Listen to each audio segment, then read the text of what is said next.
So here's why you need to stop telling banks your income every time they ask. Think about the last time you logged into your banking app. You're just trying to check your balance, but suddenly a friendly little pop-up blocks the screen. It says something like, "Help us keep your profile accurate. Has your annual income changed?" It looks harmless. It looks like they're just checking in. Most of us just type in the new number because we think it's mandatory, or we think that if we show them we're making more money, they'll treat us better. But the reality is much more calculated. When you give a bank your updated income, you aren't just filling out a form, you're handing over ammunition to a profit-driven algorithm.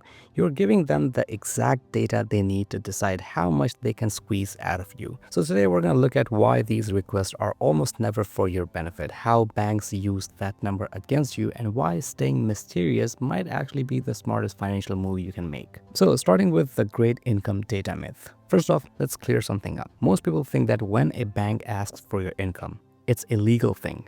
You feel like if you don't answer, you're breaking a rule or your account might get flagged. But for things like credit cards you already own, there is usually no legal requirement for you to update your income.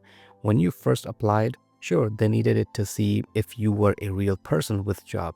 But those annoying yearly updates, those are purely strategic for bank. Imagine you're at a party and a stranger asks exactly how much you have in your bank account. You would think that they are being rude, right? You'd probably walk away. But when a bank does it through a sleek digital app, we just comply. The bank blurs the line between mandatory and optional on purpose. They want you to feel like you're doing something wrong by clicking that X on the pop-up. But you're not. They want that data because it helps them build a profile of you that goes way beyond just your credit score. So how they actually use the number? Let's talk about why do they want it so badly. Let's look at what happens behind the scenes. Imagine you have been working hard and you finally got a $15,000 raise. You're feeling good. You log in, update your income, and wait for the VIP treatment. The first thing that happens is usually a credit limit increase. On the surface, that feels like a win. Cool, I can spend more now. But the bank is not doing this because they are proud of your promotion. They're doing it because their data shows that people with higher limits tend to spend more, and people who spend more eventually carry a balance. They're giving you more rope, hoping you'll tie yourself up in high interest debt. But it gets weirder. Have you ever heard of ability to pay pricing? Think about it like this. Imagine you go to a grocery store. If the store knows people are wealthy in that neighborhood, they'll charge everyone $10 for a gallon of milk. But if they know that some people are struggling, for those the price would be a lot cheaper for the same milk. In the real world, that's illegal. In the banking world, it's called price sensitivity modeling. If the bank knows you have a high income, they might actually keep your interest rate higher. Why? Because their data shows that high earners are often lazy consumers. You're busy, you have a career, you're less likely to spend 3 hours on the phone arguing about 2% interest rate hike. If they know you can afford the bill, they have zero reason to give you a deal. And if you're enjoying this so far, you'll probably like what I talk about on this channel. I'm all about looking at the systems that usually work against us and figuring out how to play the game a bit better. If you want to keep your money where it belongs, in your pocket, so please go ahead and hit the like button and subscribe. It helps me out and it keeps you informed. Anyways, let's get back into the deep stuff. Now, the data never dies. One of the biggest mistakes we make is thinking that once we give the bank information, it's done. Imagine you told your bank 5 years ago that you were making a lot of money. Then maybe life happened. Maybe you started a business that's still growing, or you took a lower paying job to have more free time. If you don't update that info, the bank might still treat you like a high roller. But the moment you update it to a lower income, watch how fast they move. Suddenly, your credit limit gets slashed, your premium offers disappear. The bank uses your income data to calculate your lifetime value. They are basically trying to predict how much profit they can extract from you over the next 10 years. If your income goes up, they turn up the heat on the marketing. They'll bombard you with pre-approved loans for cars you don't even need or exclusive credit cards with massive annual fees. They aren't trying to help you grow your wealth. They're trying to find a way to get a piece of it. Now, you need to know the difference between mandatory and optional. I'm not saying you should never tell a bank your income. There are times when you absolutely have to, and lying is a terrible idea. That's called fraud, and it will end badly.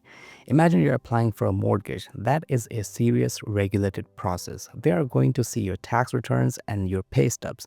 You can't hide there. Same goes for most auto loans. But credit cards, that's the Wild West.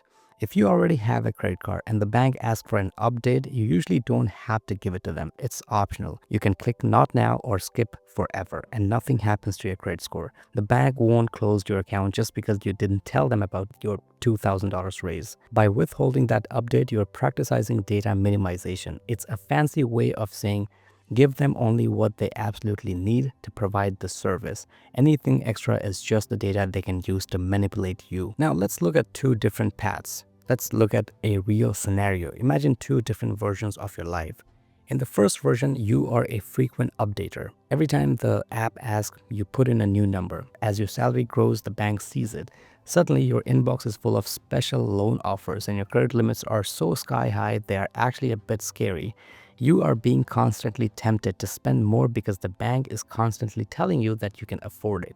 In the second version, you are the host. You provided your income when you first got the cards years ago, and you haven't updated it since. The bank's algorithm looks at you and sees old data. Because the algorithm doesn't know for sure if you're making more money, it plays it safe. You get fewer predatory ads, you don't get tempted by random balance transfer offers that lead you to more debt, you fly under the radar. The bank treats you based on your behavior, how you pay your bills, rather than your potential, how much money they think is in your paycheck.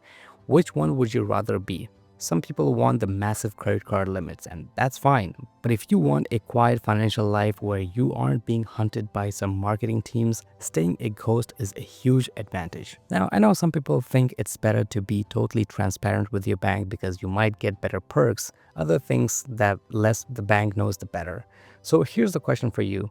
Do you think banks actually have your best interest in mind when they ask for this stuff, or are they just looking for a reason to sell you more debt? I want to hear from the people who have actually seen their terms change after an update. Let me know in the comments, and now let's talk about the practical moves for you.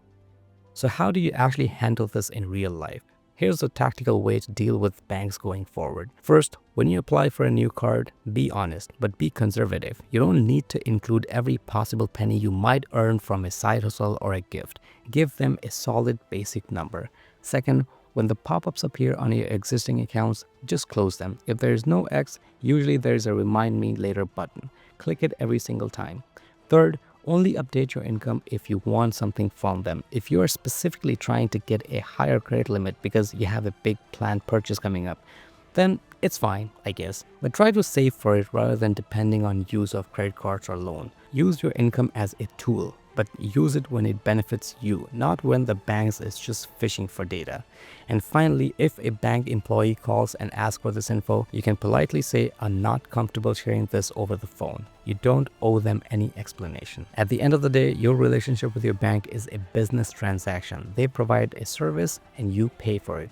They are not your friend, they are not your financial coach, they are a massive corporation with algorithms designed to maximize their profit. The more data you give them, the more accurately they can target you. By withholding your income updates, you're reclaiming a little bit of power. You're forcing them to treat you like a person based on your actions rather than a data point based on your salary. So the next time the pop-up appears, just remember, silence is free, but your data is worth a lot of money to them. Maybe it's time you start keeping a bit more of it to yourself and click on that skip button.